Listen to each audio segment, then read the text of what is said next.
Vamos entonces a continuar nuestro estudio, nuestra serie expositiva de la Epístola de Gálatas. Hoy estamos en el capítulo 1, versículos 11 y 12. Quiero invitarles a que me acompañen en la lectura. Yo lo voy a leer en voz alta y luego de esto vamos a pedir al Señor una vez más su sabiduría, que Él nos ayude en esta mañana. Dice la palabra de Dios en Gálatas 1, versículos 11 y 12. Pues quiero que sepáis, hermanos, que el evangelio que fue anunciado por mí no es según el hombre, pues ni lo recibí de hombre, ni me fue enseñado, sino que lo recibí por medio de una revelación de Jesucristo. Vamos a orar y vamos a pedirle al Señor de su gracia. Amado Señor, nos disponemos ahora en este culto que celebramos a tu nombre, a abrir tu palabra y pedirte, Señor, que tú nos alimentes, nos enseñes, nos muestres las cosas maravillosas que tienes para nosotros allí. Te pido que tu palabra viva y eficaz haga una obra gloriosa en nuestras almas. Te lo suplicamos y te lo pedimos en el nombre de Cristo Jesús. Amén. Hace unas 2 semanas, si recuerdo bien, fue la última vez que pude predicar sobre Gálatas con ustedes en el versículo 10, en donde Pablo está tratando con una acusación que se le hace. Y aunque no la habla directamente, está implícita. Es como si estos judaizantes estuvieran diciendo de Pablo, él es alguien que cambia el mensaje, él es alguien que no lo predica completo. Y la razón es porque él quiere agradar a los hombres. Ese es el contexto en el que este texto que hoy estamos estudiando surge. Pablo está tratando con ese argumento, esa acusación, y está tratando de responderlo. Esa acusación de que Pablo quiere agradar a los hombres y por esa razón él había cambiado el mensaje dependiendo de quién lo escuchara, porque pareciera que la acusación era algo así. Pablo el judío diciéndote que no tienes nada que ver con la ley de Moisés. Pablo el judío diciéndote que no hay que circuncidarse. ¿Sabes qué? Pablo lo cambia porque ustedes son gentiles. Porque cuando hay judíos presentes, Pablo habla de esa manera. Pero como ustedes son gentiles, Pablo cambia. Así que piensen esto. Cuando se argumenta de esa manera, entonces el mensaje que Pablo predica es un mensaje que no importa rechazarlo, que no importa pasarlo por alto, porque simplemente estamos tratando con un hombre que cambia el mensaje según quien lo escucha, porque su propósito es agradar a los hombres. Ese es el contexto de donde estamos en esta carta. Pablo está respondiendo a ese argumento y lo va a responder, según lo que nosotros vamos a mirar aquí, con un argumento claro. Y el argumento es bien sencillo. Lo que yo les prediqué no vino de hombres, sino de parte de Dios. En esta mañana yo quiero que ustedes me permitan explicar este argumento que Pablo da. Es un argumento claro, no tiene vueltas, no tiene ninguna cosa compleja de entender, pero quiero que me permitas tomarlo y explicarlo a través de 3 encabezados principales. En primer lugar, quiero mostrarte una declaración directa. Una declaración directa. En segundo lugar, te quiero mostrar una explicación detallada. Una explicación detallada. Y en tercer lugar, te quiero mostrar una implicación determinante. Una implicación determinante. Así, 3 cosas importantes y los adjetivos que he usado para estas 3, todas van con la letra D para que sean fáciles de recordar.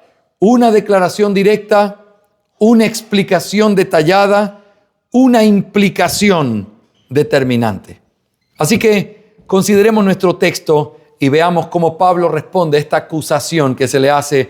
Lo que tú enseñas es porque tú le tienes miedo a los hombres y por eso cambias el mensaje.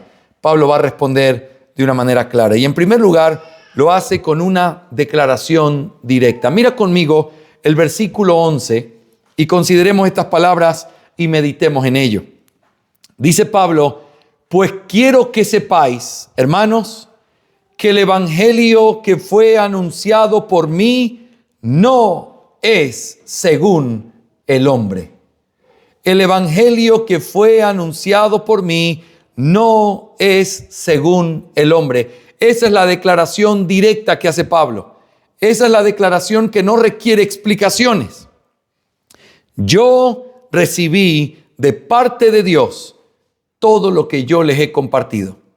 Ahora, esto tiene algunos detalles importantes en los que tenemos que meditar, pero antes de meternos en esos detalles de esta declaración, yo quiero que veas cómo Pablo habla de lo que él le compartía a los demás. Sin perder nuestro texto, acompáñame a Romanos capítulo 2, versículo 16. Romanos 2, 16. Quiero mostrarte cómo Pablo habla de lo que él enseña. Dice, empezando en el versículo 15, ya que muestran la obra de la ley escrita en sus corazones, su conciencia dando testimonio y sus pensamientos acusándolos unas veces y otras defendiéndolos. En el día en que, y nota cómo lo dice, según mi evangelio, Dios juzgará los secretos de los hombres mediante Cristo Jesús. Pablo habla de lo que él predicaba como si fuera algo suyo. Pero lo que Pablo está explicando a través de lo que dice en Gálatas no es que es suyo porque él lo inventó. No es que es suyo porque él fue quien lo dio al hombre. Es suyo porque él se apropió de aquello que Dios le reveló. Y por eso puede hablar de esta manera, mi evangelio. Pero mira otro texto, 1 Corintios capítulo 15, versículo 1. 1 Corintios capítulo 15, versículo 1. Esto es también precioso de cómo Pablo le enseña. Ahora os hago saber, hermanos, el evangelio que os prediqué, el cual también recibisteis, en el cual también estáis firmes. Pablo está claro de que el evangelio que él dio fue recibido por ellos, pero hay algo que Pablo está completamente claro también, que ese evangelio está compartiendo lo que él recibió. Mira el versículo 3 más adelante. Porque yo os entregué en primer lugar, ¿qué cosa? Lo que yo mismo recibí. Así que él se apropia. Este es mi mensaje, esta es la predicación, mi evangelio lo llaman Romanos. Pero mi evangelio, el evangelio que les compartí, y a los Gálatas les dice, lo que yo les he enseñado no viene de parte de hombres, esto es de parte de Dios. Y nosotros ya vimos que Pablo va a defender o está en esta disputa tratando de mostrar su posición, pero también para poder reivindicar el mensaje que él predica. En Gálatas 1:1 empezaba Pablo, apóstol de Jesucristo, no por hombres ni de hombres, sino del Señor Jesucristo. ¿Por qué defiende tanto la posición? Es para defender la procedencia del evangelio que él tiene para dar. Si los hombres lo pusieron allí, lo que él tiene que hablar es cosa de hombre. Pero si fue Dios quien lo puso allí, lo que él tiene para hablar son solamente cosas que vienen de parte de Dios. Él lo toma, se apropia, es suyo, pero lo que él entrega es tal cual él lo recibió. Hermanos, es importantísimo esto que estamos diciendo aquí, porque Pablo está recordándonos que el mensaje que él tiene para predicar no es de hombres, sino de Dios. Pero es importante porque si fuera de hombres, entonces no serviría para la salvación, no serviría para la santificación, no serviría para la esperanza. Si lo que alguien tiene para predicar son palabras de hombre, las palabras de hombre no alcanzan a consolar, quizás temporalmente. Las palabras de hombre ayudan a que se cambie la conducta o la postura que uno pudiera tener, pero no alcanzan para nada más, porque son solo de hombre. Qué bienaventurados somos nosotros al escuchar que lo que hemos creído, que el evangelio en el que está puesta nuestra fe, viene de parte de Dios, y lo que Pablo dice, lo que estamos exponiendo esta mañana, viene de parte de Dios. Y si viene de parte de Dios, el poder de Dios está impreso en esa palabra y podemos confiar con todo nuestro corazón. Yo quiero que me toleres en este sermón mostrarte otros textos que nos ayudan a mostrar lo importante que es el reconocer que lo que creemos y lo que Pablo está diciendo aquí no es de hombre sino de Dios. Mira conmigo Romanos capítulo 1, versículos 16 y 17. Romanos 1, 16 y 17. Es un texto muy conocido, pero un texto que nos da esta verdad maravillosa. Dice, porque no me avergüenzo del Evangelio, pues es el poder de Dios para la salvación de todo el que cree, del judío primeramente y también del griego, porque en el Evangelio la justicia de Dios se revela por fe y para fe, como está escrito, mas el justo por la fe vivirá. Qué bendición que no sea de hombres, porque por el hecho de ser de Dios es que tiene el poder de Dios para la salvación.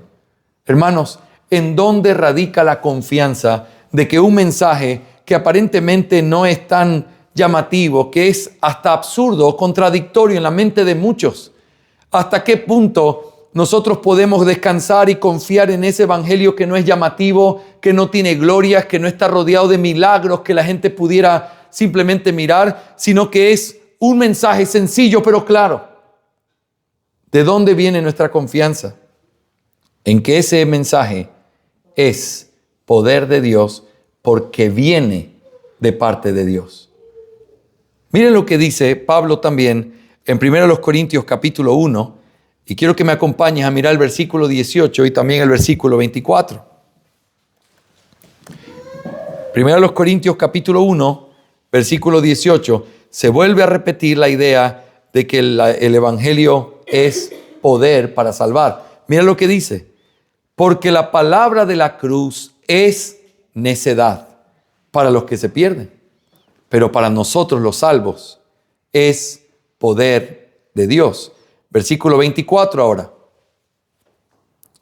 23. Pero nosotros predicamos a Cristo crucificado, piedra de tropiezo para los judíos y necedad para los gentiles, mas para los llamados, tanto judíos como griegos, Cristo es poder de Dios y sabiduría de Dios. Nota el poderío que hay cuando nosotros descansamos en el evangelio que realmente Dios lo dio. Qué bueno es saber que no viene de hombres. Qué bueno es saber que no es algo que simplemente repetimos porque los hombres lo reciben, suena bien delante de los hombres se sienten contentos con la promesa que hay. No, es necedad para los hombres. Dice en este texto, y nos recuerda las palabras de Pablo en ese contexto, es locura para los gentiles y tropiezo para los judíos. ¿Por qué? Locura para los gentiles, porque ¿cómo puede ser que la esperanza de la resurrección y la vida eterna esté puesta en un Salvador que murió? Porque ellos no creían que resucitó. Ellos rechazaban el mensaje completo. ¿Cómo está puesta tu esperanza de la vida eterna en un muerto, en un hombre? Ellos lo ven como necedad. Para los judíos tropiezo, porque ese hombre pobre, sin muchos discípulos, ese hombre traicionado por todos y muerto finalmente por el imperio romano, ¿cómo me vas a decir a mí que ese es el Mesías? Ese no es el Mesías. Es tropiezo lo que tienes para decirme. Es algo que es como una piedra en mi camino. Quítalo de aquí. Aunque los hombres traten el evangelio de esa manera, la esperanza de las palabras de Pablo el día de hoy es que el evangelio que predicamos, el evangelio en el que hemos creído, es de parte de Dios y por eso es capaz de transformar. Porque si tuviera un poco de cosas humanas, si tuviera un condimento para poder agradar al oído, entonces ya no tuviera el poderío que viene de parte de Dios. Él dice, este evangelio que yo les he predicado es poder de Dios.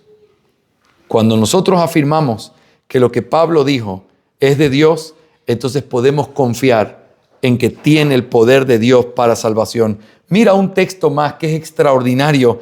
Lucas capítulo 16, versículos 27 al 31.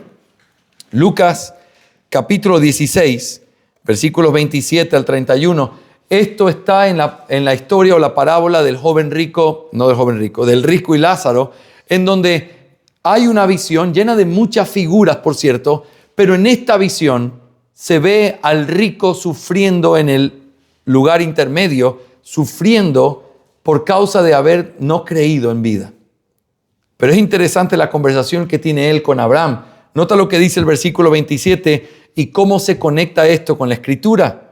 Entonces él dijo, te ruego pues, Padre, que lo envíes a la casa de mi padre, pues tengo 5 hermanos, de modo que Él los prevenga para que ellos no vengan también a este lugar de tormento.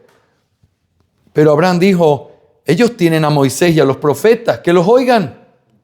Y él le dijo, no, padre Abraham, sino que si alguno va a ellos de entre los muertos, se arrepentirían. Mas Abraham le contestó, si no escuchan a Moisés y a los profetas, tampoco se persuadirán si alguno se levanta de entre los muertos. Esta historia, que por cierto este texto es citado muchísimas veces por los puritanos y por otros hombres cuando trataban de probar la suficiencia de la Escritura. ¿Qué es lo que está pasando aquí? Este rico está sufriendo, está en tormentos y en su conciencia atormentada no solo se acordaba de las veces que había rechazado la verdad, sino que pensó en su familia. Y como un acto de una misericordia igual retorcida en ese lugar, le dice a Abraham, por favor envía a Lázaro o envía a alguien que les diga a ellos y les advierta de este lugar de tormento en el que yo estoy para que no vengan. Que se levante alguien de los muertos y vaya a decirles, no vayan. Su hermano dice que se arrepientan y que no sigan su ejemplo. Él cree que esa es la mejor forma y aquello que realmente podría convencer. Y no está pensando en algo muy loco, porque realmente, ¿qué es lo que puede mover más nuestro corazón que el hecho de que venga de parte de un familiar que nos ama? En segundo lugar, que sea un muerto que se levante y venga a decirte, me mandan a decir del más allá, que no vayas, arrepiéntete. No es insensato lo que está diciendo. Somos personas que podemos emocionarnos, impresionarnos con testimonios. No, tienes que tomar tal medicina, yo la tomé, a mí me fue bien. Y entonces eso nos persuade más que cualquier anuncio de los periódicos, cualquier cosa, porque la experiencia es algo que es muy vital en la vida de un humano. Pero aún así, con todos los argumentos a favor de este plan que tiene el rico, Abraham le dice que no. Ya tienen ellos lo que necesitan para no ir a ese lugar. ¿Y qué es lo que tiene? A Moisés y a los profetas. No tenemos ninguna descripción aquí de la cara que habrá puesto ese rico, pero es como diciendo, no me estás entendiendo. Eso es escuchar radio. Yo te estoy pidiendo una televisión 3D. Te estoy pidiendo algo donde se toque, se mire, se perciba, se persuada. Eso está ahí, la ley, pero eso no. Y Abraham vuelve a repetir, si ellos no pueden escuchar a Moisés y a los profetas, ni aunque se levante alguien de entre los muertos, lo va a poder convencer. ¿Qué es lo que nos enseña este texto?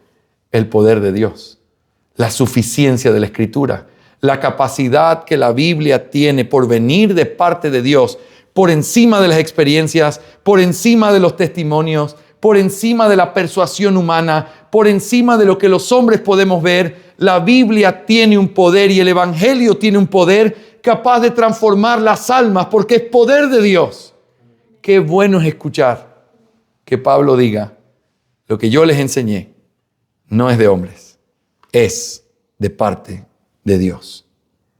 Si lo que creemos y lo que Pablo está enseñando es de parte de Dios, entonces podemos confiar absolutamente en el poder de Dios que opera en la predicación pura de la palabra. Yo quiero decirte de manera muy práctica aquí, que es en eso en lo que nosotros tenemos que confiar.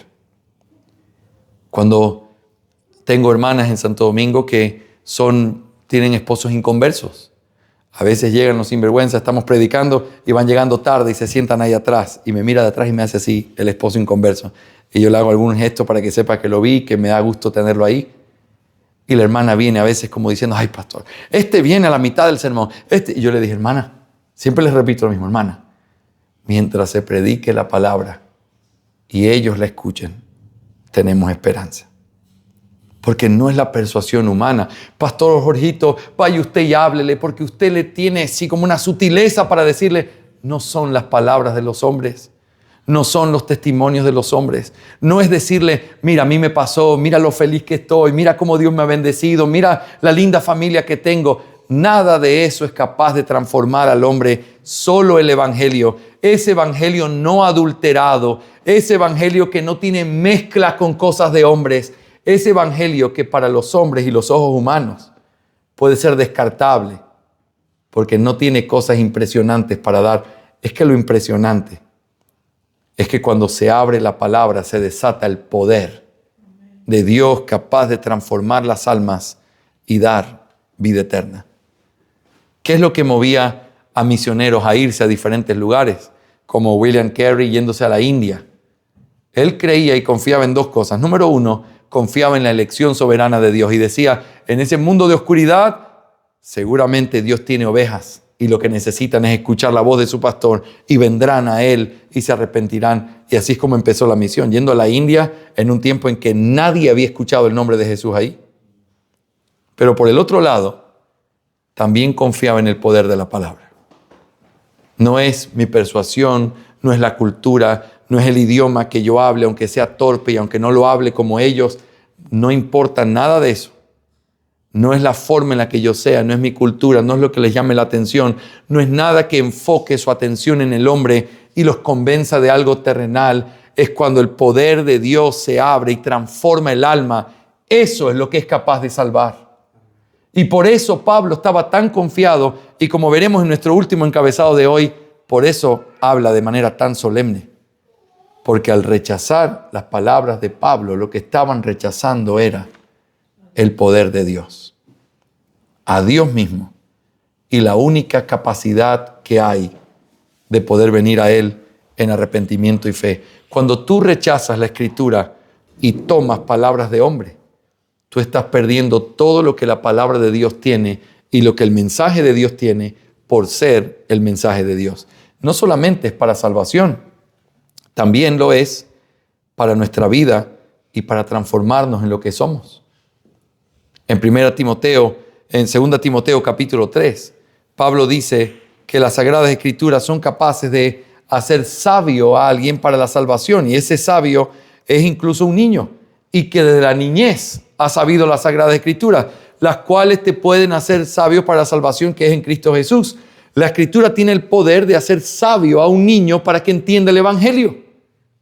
Pero el contraste es que en el versículo 16 dice, toda la Escritura es inspirada por Dios y útil para enseñar, redarguir, corregir, instruir en justicia. Y luego cambia, ya no habla del niño, dice, a fin de que el hombre de Dios sea enteramente preparado para toda buena obra. Ahora, ahí hay un contraste y hay dos cosas diferentes. El niño, la salvación. El hombre de Dios, santificación y la ayuda que implica eso para todo en la vida cristiana. Y le está hablando allí a un pastor. Le está hablando a un pastor que lo que él necesita para su ministerio es la Escritura, que es capaz de redarguir, reprender, corregir, instruir. Y si ese hombre puede usar la Escritura para hacerle bien a la iglesia, ¿cuánto más cada miembro de la iglesia para hacerse bien a su propia alma? La Escritura tiene todo lo que necesitamos y por eso lo que tenemos que tomar es palabra de Dios y no mezclarlo con lenguaje humano o con palabras de hombre o con pensamientos humanos. Esa es la importancia de volver a los Gálatas en una generación como la que nosotros vivimos hoy, donde lo que se requiere es acariciar un poquito el alma y anestesiar un poquito la conciencia del pecado para que la gente se sienta bien en lo que escucha y así entonces escuchen un mensaje mezclado. En el momento en que tú mezclas algo que es puro, pierde las cualidades que tiene cuando está solo. Si se mezcla la palabra de Dios con pensamientos de hombres, con ideas de hombres, con la psicología del hombre, lo único que tienes al final de cuentas es algo que le estás desprendiendo su poder para salvación y su capacidad y suficiencia para la santificación y hacerle bien al hombre. La palabra no admite el poder tomarla junto con otras cosas. Es algo que tomas de manera exclusiva y lo tomas solamente como Dios lo manda.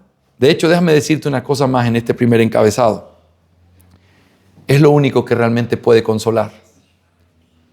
Dice Pablo, hablándole a una iglesia quebrantada como los de Tesalónica, les habla diciéndoles, ellos pensaban que los que habían muerto ya no iban a resucitar. Ellos pensaban que los que habían muerto habían perdido la esperanza de poder estar con el Señor. Y entonces Él les dice, no se entristezcan como los que no tienen esperanza. Ellos van a resucitar, el Señor mismo volverá. Pero Él usa esta expresión, porque decimos esto en palabra del Señor. La esperanza verdadera no viene por palabras de hombres, sino que es parte de lo que la palabra de Dios, sin adulterar, es capaz de darnos. Yo quiero preguntarte, cerrando este primer encabezado, ¿qué es lo que necesitas en tu vida? ¿Qué es lo que realmente necesitas para poder vivir una vida que honre al Señor y que puedas caminar honrándole en todo? ¿Qué es lo que necesita tu esposo inconverso o lo que necesitan tus hijos que no conocen al Señor? ¿Qué es lo que necesita tu familia que no conoce al Señor? ¿Qué necesitan? La respuesta es, necesitamos la palabra. Esa palabra que no es de hombre, sino que viene de parte de Dios. Esa palabra sin adulterar. Esa palabra que es capaz de transformar, cambiar, dar esperanza, santificar. Y por eso tenemos que volver a la palabra todo el tiempo. La petición de ustedes en esta misión, como la petición de todo cristiano debería ser, predícame la palabra. Muéstrame a Cristo, dame la esperanza que viene solamente de parte de Él. Porque en el momento en que comenzamos a mezclarla, se pierde aquello que ella tiene por sí sola. Ella es poder de Dios para salvar, santificar y llenarnos de esperanza hasta el final. Es todo lo que necesitamos siendo predicada con mucha claridad y tal y como ella es. Yo tengo un amigo querido, el pastor Ryan Bush. Él es el director para Latinoamérica de Heart Cry y somos muy amigos. Y él lucha con algunas cosas que su esposita está padeciendo en su salud. Siempre oramos por él y cuando te acuerdes de él, ora por él. Pero su esposa a veces está en una situación tan difícil y delicada de salud en la que está luchando con cosas como ansiedad y cosas así. Y Ryan me contaba el otro día que ella le pedía, en medio de la crisis más grande, le daba temor, me decía, es una cosa inexplicable, es como si le diera miedo, como si algo fuera a pasar. No está pasando nada, pero es el temor de que algo pudiera pasar. No puede dormir en otra casa que no sea su casa, tiene que hacer todo muy cuidadosamente porque si no, algo puede pasar. Y en medio de una crisis, dice que ella le decía con lágrimas en sus ojos, predícame el Evangelio. Predícame el Evangelio. ¿Qué necesita alguien en medio del momento más difícil y en la agonía más grande de su alma? Las mismas verdades que nosotros conocemos. Esas verdades que son el verdadero poder de Dios para salvación. En segundo lugar, no solamente Pablo aquí nos muestra una declaración directa, sino que en segundo lugar tiene una explicación detallada. Porque él dice, esto que yo predico es la palabra de Dios, no palabra de hombre.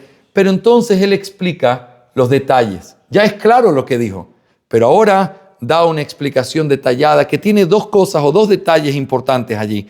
Mira conmigo el versículo 12, volvemos a nuestro texto, Gálatas capítulo 1, versículo 12. Pues ni lo recibí de hombre, ni me fue enseñado, sino que lo recibí por medio de una revelación de Jesucristo.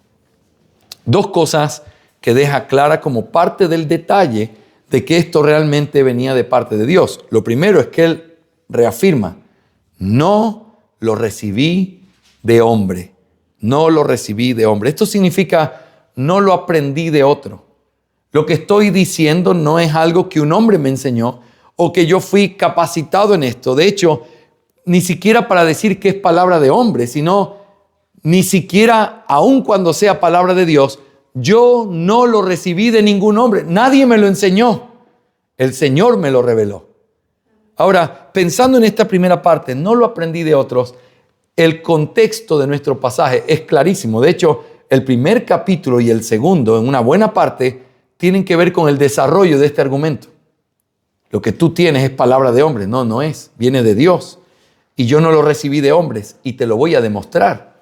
Y en el versículo 13 en adelante comienza a explicar que realmente él no lo aprendió de nadie, sino del mismo Señor. Mira el versículo 13 de nuestro texto. Para que podamos ver el contexto, simplemente los voy a leer y vamos a resumir lo que enseña, porque esto lo vamos a ver en los siguientes sermones. Pero él dice: porque vosotros habéis oído acerca de mi antigua manera de vivir en el judaísmo, de cuán desmedidamente perseguía yo a la iglesia de Dios y trataba de destruirla. Y como yo aventajaba en el judaísmo a muchos de mis compatriotas contemporáneos, mostrando mucho más celos por las tradiciones de mis antepasados, pero cuando Dios, que me apartó desde el vientre de mi madre y me llamó por su gracia, tuvo a bien revelar a su Hijo en mí para que yo le anunciara entre los gentiles, no consulté enseguida con carne y sangre, ni subí a Jerusalén a los que eran apóstoles antes que yo, sino que fui a Arabia y regresé otra vez a Damasco. A ver, espera, Pablo, ¿cómo es eso? Si el Señor te salva, tú vas corriendo a un seminario para poder aprender qué es lo que Dios dice. Y el seminario más increíble jamás antes hecho eran los apóstoles en Jerusalén. Cuéntenme, háblenme todo de Jesús. Estoy aquí y así como ustedes con un cuaderno en la mano tomando nota de todo, sin pestañear, todo el tiempo. Háblame de Jesús. ¿Cómo fue vivir con Él? ¿Qué fue lo que les dijo? ¿Y cómo fue? Cuéntame otra vez eso de la transfiguración. Es lo que uno diría es lo más natural. Es ir y escuchar de aquellos que lo habían visto directamente, aprender de ellos y recibir el evangelio de ellos. No hubiera sido algo malo. ¿Cuántos hombres vivieron eso? Como Lucas, que sí recibieron de los apóstoles. De hecho, su evangelio es una investigación que él hizo. ¿Cómo habrá sido esa investigación? Pero definitivamente una de las más increíbles de toda la historia, con una libreta en la mano o un pergamino, y no sé cómo era el virome que llevaba, pero tomando nota. ¿Cómo fue eso? ¿Y en qué momento? ¿Y qué fue primero, la tentación o el bautismo? Y comenzaba a ponerlo todo en orden. El Espíritu lo guió y por eso lo que tenemos es sin error. Pero fue una investigación que no tenía nada de malo en sí misma. Pero Pablo no era como Lucas. Pablo no era de hecho como ningún otro cristiano. Pablo era un apóstol. Y como apóstol, el mensaje que él predicaba tenía autoridad porque venía de parte de Dios, porque Dios mismo se lo tenía que dar. Así que él no fue ni a Jerusalén, sino que se fue en el camino contrario, a Arabia. ¿Y qué hay en Arabia para ir a buscarte allá? Soledad, quizás tiempo de reflexión, quizás el Señor se le apareció, quizás recibió revelaciones estando allí. Como haya sido, no sabemos y es un misterio. Lo que sí sabemos es que no fue a los hombres, sino que fue directamente al Señor. Y el Señor le entregó el mensaje que él tenía para predicar. Ahora, pero no es lo único que Pablo dice. Pablo dice, no lo recibí de hombre, pero luego añade, lo recibí por revelación de Jesucristo. Y quiero que me permitan explicar 2 o 3 cosas o conceptos bien importantes aquí que nos ayudan a seguir pensando teológicamente. ¿Cómo era esta revelación y cuándo fue? El texto bíblico no nos enseña, solo nos enseña que él no lo recibió de hombres. No fue a Jerusalén, no fue a un lugar donde le podían haber instruido. Él se fue a un lugar donde literalmente solo contaba con el Señor. Y el Señor le enseñó, le mostró, como haya sido, no lo sabemos y no es importante, pero creemos que lo que él está diciendo es verdad porque fue inspirado por Dios y el Señor lo puso en esa posición. Fue una revelación. Dios le enseñó. Y lo que él está apelando aquí es al mismo tipo de revelación de los profetas del Antiguo Testamento o de los profetas en el Nuevo, donde Dios se acercaba a su siervo y le comunicaba algo que él tenía que saber para luego darlo a conocer. Los profetas recibían palabra de Dios y luego decían, palabra de Dios vino a mí diciendo, y se encargaban de llevarlo por diferentes lugares, en algunos casos dejarlo por escrito en profecía para que todos supieran y para que supiéramos qué fue lo que Dios le dijo a sus santos hombres. Ahora, aquí tenemos que hacer una distinción importante que nos ayuda a nosotros a ponernos en el lugar correcto.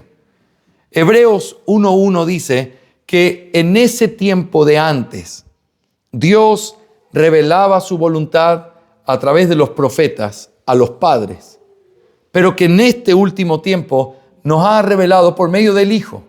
Y en Él termina toda la revelación de lo que nosotros necesitábamos saber. ¿Cuáles eran este tipo de revelaciones que Dios usaba o las formas de revelación? Bueno, a veces visiones, sueños, a veces el hecho de que Dios simplemente se manifestaba y ellos se quedaban mirando algo o tenían cierto tipo de actuaciones que era parte de cómo Dios hablaba. Mis hijos a veces están fascinados leyendo Jeremías diciendo, ¿cómo puede ser? Y tuvo que hacer eso tanto tiempo. Sí, era la forma en la que Dios revelaba su voluntad y ellos, como aquellos voceros de Dios, recibían esa revelación directa, sueños, visiones, éxtasis o cosas que tenían que ver con esa revelación directa. Pero toda esa revelación tenía un propósito central y el propósito era Cristo. Y yo quiero que lo piensen desde esta perspectiva.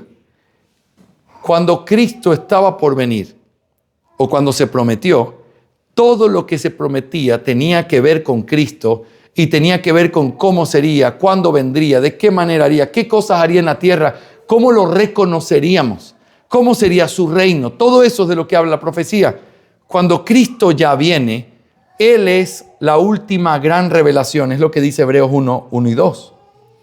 Pero ese gran propósito se vería completamente burlado y terminado si después de que Cristo viene, Dios sigue revelando otras cosas. Porque entonces, en primer lugar, Cristo no es el centro y el propósito de la profecía. Y en segundo lugar, Él no es el cumplimiento de la profecía. Pero si Cristo es el centro y el propósito de la profecía y el cumplimiento de la profecía, entonces una vez que viene Cristo y se manifiesta a través de Él, entonces la profecía ya no tiene sentido porque el cumplimiento de esa profecía está en medio de nosotros. Lo que nosotros tenemos en los apóstoles es parte de la revelación que Dios hizo en Cristo. Es parte de la manifestación de todas esas cosas que ellos tenían que conocer por medio de Cristo. Y Pablo hace parte de ese tipo de revelación. Pero hoy nosotros afirmamos que ese tipo de revelación ha cesado y que Dios ya no habla así y que el mensaje que Él tenía para decir ya no lo revela de esa manera y que nadie puede hablar como Pablo aquí diciendo, esto me lo reveló Jesucristo mismo. Hoy afirmamos que Dios ha cesado las formas en las que antes se revelaba a su pueblo y que hoy la forma en la que se revela es a través de su palabra. Hermanos, en esta discusión teológica, algunos dicen, pero es que yo no estoy de acuerdo con eso porque Dios sigue teniendo el poder, Dios no ha cambiado. Y aquí siempre hay que corregir esta manera de pensar. Es que no se trata de la doctrina de Dios o de su poder, se trata del plan de redención y de su revelación. No es que Dios no pueda, es que Dios lo hizo con un propósito. Y ese propósito se cumple en Cristo, a menos que Cristo no sea el propósito. Y si el propósito se cumple en Cristo, no es porque Dios ya no pueda, Dios todo lo puede y Dios no ha cesado de su poder en ningún sentido. Pero el propósito es lo que determina si Dios lo sigue haciendo así o no, porque no es un cambio en Él, sino en el hecho de que se cumpla lo que Él quiso hacer a través de esas revelaciones. Así que no es un asunto de los atributos de Dios o de la capacidad de Dios, es un asunto de los propósitos de Dios. Por eso afirmamos que como Cristo es el centro y como Cristo es el propósito, una vez venido Cristo, ya no hay propósito para seguir revelando algo aparte de Cristo Jesús. Pero eso me lleva, en tercer y último lugar, no solamente a mirar esta declaración directa y esta explicación detallada, sino que en tercer lugar me lleva a una implicación determinante. La implicación determinante es esta. Quiero que sepáis, hermanos, así es como empieza Pablo. ¿Por qué Pablo quiere que sepan que él no recibió eso de parte de hombres, sino de parte de Dios. ¿Por qué Pablo quiere que sepan? Y de hecho, ¿por qué Pablo lo deja por escrito y el Señor nos permite tener esta revelación? ¿Por qué es importante saber que el mensaje de Pablo no era un mensaje de hombres, sino de Dios? Porque ellos lo habían rechazado. Porque ellos rechazaron el mensaje de Pablo. Y entonces el problema no era Pablo o su ministerio. La razón por la cual Pablo los exhorta con tanta firmeza es porque cuando rechazas la palabra revelada de Dios, estás rechazando a Dios. La severidad de esta carta, la firmeza con la que Pablo habla, no es una ofensa personal. No es que él se sentía desplazado o menospreciado como apóstol. Eso no era importante. Y en el mundo de la gracia, todos entramos. Ayer le decía a Mateo, el mundo de la gracia es como una puerta que está en el piso, bien pegada al suelo. Del otro lado, solo puedes ir arrastrándote por el piso, porque uno tiene que humillarse, reconocer su pecado. Y cuando estás del otro lado, todos tenemos la camisa sucia aquí. Qué locura sería jactarse de orgullo del otro lado cuando todos entramos arrastrándonos. A Pablo no le hubiera molestado el desprecio de los hombres. Si él decía que él mismo se despreciaba a sí mismo, que lo que antes había ganado era basura, que lo único que a él importa no es nada de lo que él vivió antes, sino que tenía una sola cosa en su mente: ir hacia la meta, al premio del supremo llamamiento, conocer a Cristo, vivir con Cristo, amarlo más. A él no le importaba nada más. No la gloria de los hombres, no que lo reconozcan como un apóstol, no que le den su lugar. Eso no es el punto de esta carta. La ofensa no es personal, la ofensa es gravísima porque es en contra de Dios. Si el mensaje que Pablo les había dado no es de hombres, entonces los Gálatas estaban en grandes aprietos. Porque si fuera solo de hombres, entonces es un rechazo a un hombre, es rechazo a Pablo. Están rechazando a un hombre que puede equivocarse. Lo que Pablo argumenta y la implicación determinante aquí es que quien rechaza lo que Pablo enseñó estaba rechazando a aquel que se lo dio. Aquel que rechaza el evangelio está rechazando las mismas palabras de Dios. Por eso esto es un asunto serio. Por eso nosotros no podemos jugar con estas cosas. Por eso todos tenemos que recordar que cuando uno busca pragmatismo o cosas que puedan ayudar a que el evangelio pueda ser un poquito más digerible, o cuando lo mezclamos para darle un poquito de sal, porque está perfecto el evangelio, pero le hace falta un poquito de sal para darle como un saborcito humano. Cuando tú te atreves a extender tu mano sobre el mensaje que Dios ha revelado, lo único que hay después es el rechazo de Dios. Y el rechazo de la única manera en la que los hombres pueden ser transformados. Nosotros veíamos en nuestro primer encabezado que el aceptar esto como mensaje de Dios es aceptar el poder de Dios que viene en él. Es aceptar lo que dice el Salmo, que la Biblia y la palabra es capaz de hacer sabio el sencillo. Es capaz de darnos discernimiento, de hacernos crecer, de darnos paz, de darnos gozo, de darnos salvación, de darnos las herramientas que necesitamos para la vida. En el momento en que rechazas lo que Dios tiene para decir, entonces rechazas a Dios mismo. Por eso es determinante esta implicación. Por eso Pablo habla con tanta firmeza. Por eso los llama insensatos, necios. No es un asunto personal. Él no está reclamando derechos propios. Está preocupado por el alma de ellos. Porque si no tenemos el evangelio de Dios, no tenemos nada. Ni tenemos esperanza. Ni tenemos en dónde poner todo lo que somos y a dónde huir en medio de los momentos de conflicto. Pero gloria al Señor que no hemos creído en un evangelio de hombres, sino en el evangelio de Jesucristo. Revelado de manera sobrenatural a sus apóstoles, entregado por medio de su palabra y dado a su iglesia, la cual tiene parte y participación real en la necesidad de tener la Escritura y alimentarse por medio de la Escritura. para poder glorificar al Señor.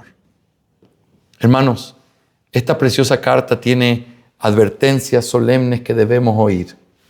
Esta preciosa carta nos recuerda cuál es la posición que nosotros debemos tomar. Aquí no hay una forma de estar en la mitad. O abrazamos lo que Dios tiene para darnos, o lo rechazamos como lenguaje humano. O abrazamos la verdad de Dios y confiamos en ella para salvación de nuestros hijos, de nuestros seres queridos, para nuestra propia salvación. O simplemente la mezclamos con algo que no tiene ni el poder, ni la persuasión, ni la promesa de Dios. Por eso no hay un lugar más seguro que correr a su palabra y abrazarnos de ella con todo nuestro corazón. Amén.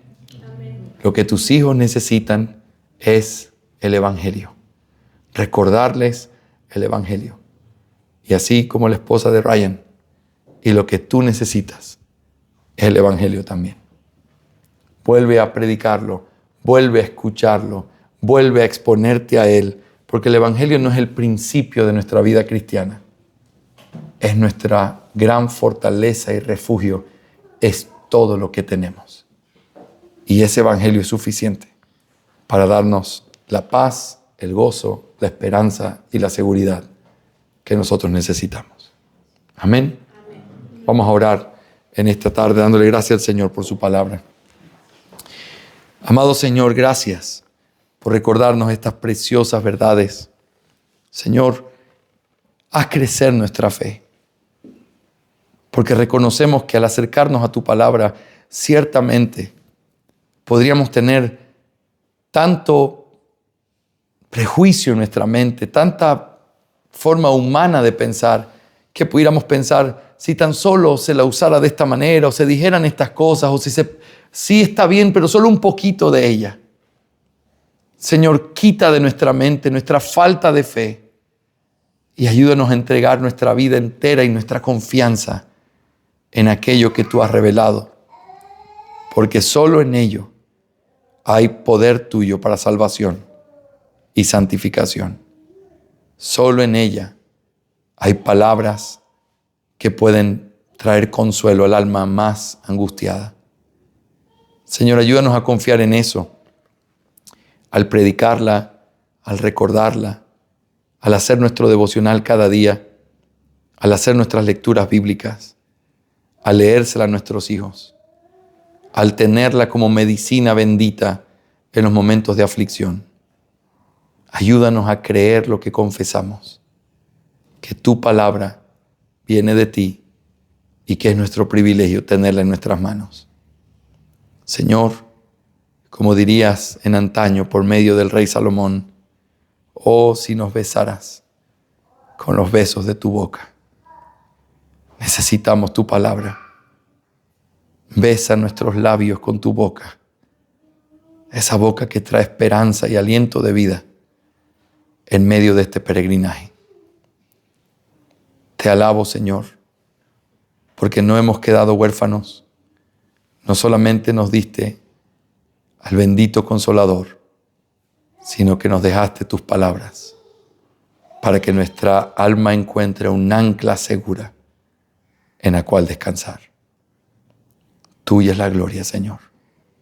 En el nombre de Jesús. Amén. Amén. Vamos a terminar.